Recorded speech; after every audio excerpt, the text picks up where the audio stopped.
Open your copies for classwork. Mention the date, classwork with margin line. Unit 4, Culture and Society. Lesson 12, Transport, Communication and Transport. Topic question answer, page number 87. Question number 1 is explain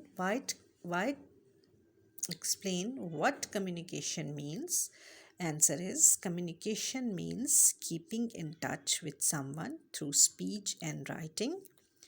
Question number 2 is what are the main advantages of email? Are there any disadvantages? Answer is the main advantages of sending an email is it reaches the other person quickly. The disadvantages is that it requires an email address and an internet connection. Question number 3 is what are the main means of communication in our country?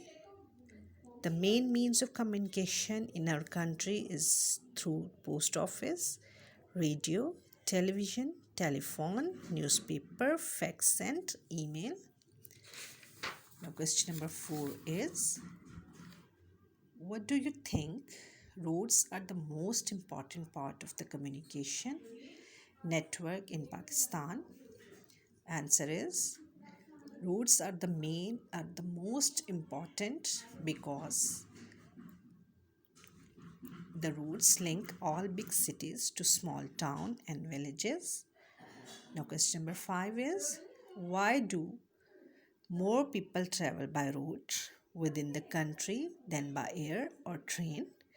Answer is more people travel by road as it is faster than the trains and cheaper than traveling by air.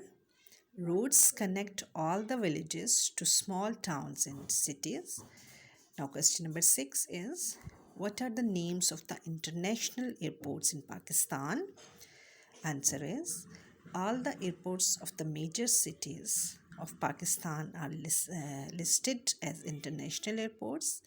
Islamabad, Karachi, Lahore, Quetta, Peshawar, Faisalabad, Multan, Sialkot and Gwadar. Now question number 7 is which are the major ports of Pakistan? Which are the major ports of Pakistan? Answer is Karachi Port, Port Muhammad bin Qasim and the Gwadar Port in Balochistan. Now your homework is do work page 88 and 89. इनमें आपने parts करने हैं A, B, C और F और ये काम आपने अपनी बुक पर करना है.